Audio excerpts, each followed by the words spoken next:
Alright, so Austin Daniels just posted a video the other day about the accuracy of his pre-ceramic GMT, his A serial from 1999.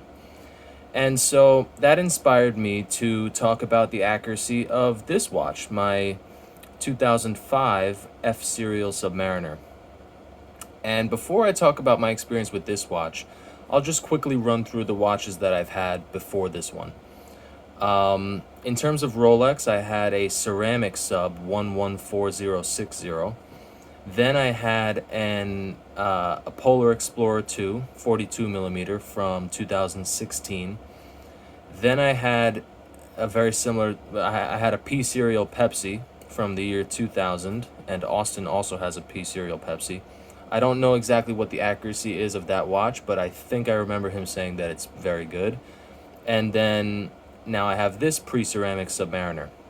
So regarding the Rolexes, the ceramic sub, my first Rolex, was extremely accurate. It gained a second every 4 or 5 days. Oh no, sorry, it lost a second every 4 or 5 days, which was I was very happy with. The Explorer 2, on the other hand, from 2016, it was unpolished and everything, and I loved it for those reasons, but it was like 6 seconds slow a day, if I remember correctly. Maybe even more. I think it might have been 7, but it was something like that, and it was really annoying because not only was it 6 seconds off, it was 6 seconds slow, which really bothered me. So after that, I had my Pepsi GMT, the P serial, and that was incredibly accurate. That gained 1 second every 2 days, every 3 days, something like that, and it was gaining. So I was really happy with the accuracy there. But it was polished, and I had problems with it, for that reason. So now I'm on to this, and this watch, you know, it was brand new when I got it. Basically, it had a couple of scratches here and there on the bracelet and on the clasp, but like seriously, it was new old stock, as close to new old stock as you can get without actually paying new old stock prices. I paid a pretty penny for this, no doubt. It wasn't one of the cheaper options. It was expensive, but it was, the satisfaction and the love that you get from owning a watch from the beginning, basically, from you and this watch having the same history. It's something special. So I love it for that reason. But regarding accuracy, and we're talking about accuracy in this video, this watch, when I first got it, okay, it gained, like clockwork, literally 6 seconds every day, fast. Every day, you could count on it. You could time your trains down to the second, knowing that it was 6 seconds fast per day. And that was really disappointing. I was annoyed. The silver lining was that it was gaining time, it was fast, but still, I had high expectations, especially from the P serial Pepsi. So, I said, look, let me just wait and see. I kind of grew sick of timing my watches every day and seeing how accurate they are. I mean, it just kind of wore me out, to be honest with you. I was a little more liberal about my feelings towards the accuracy this time around. And it's been about 2 months, and it actually has gotten closer to zero. So now it's gaining between 3 and 4 seconds a day, which, in my opinion, is a pretty acceptable, accuracy. I mean, I'm going to bring it to RSC and have them, when I do service it, which is not going to be soon, but when I do service it, of course, I'm going to say that I expect as close to zero as possible, like less than 1 second fast per day.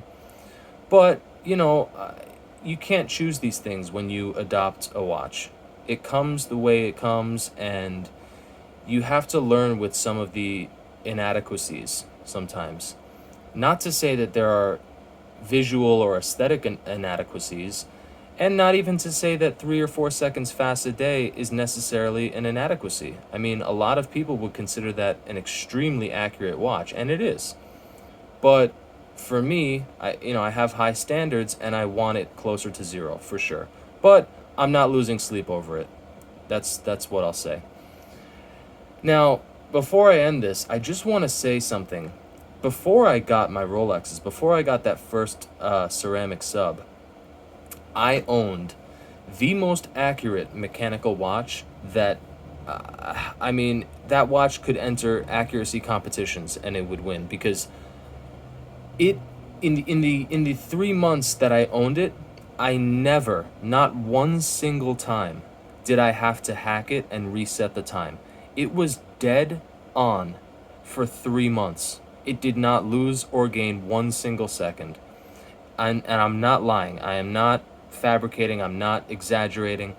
I promise you, and you'll just have to believe me, that this frickin' watch never gained or lost a second. It was unbelievable, literally. It was hard to believe. Like, I was thinking that some watch angel was sneaking into my room at night and hacking my watch. And what watch was it? Well, it was an Omega Aqua Terra, the model after 2017 with the date at 6 o'clock. I owned two of them. The first one was the silver dial with the blue indices, but the black dial that I owned after that for 3 months, that was the watch that did not deviate from 0 seconds. It kept atomic time. It just straight up kept atomic time.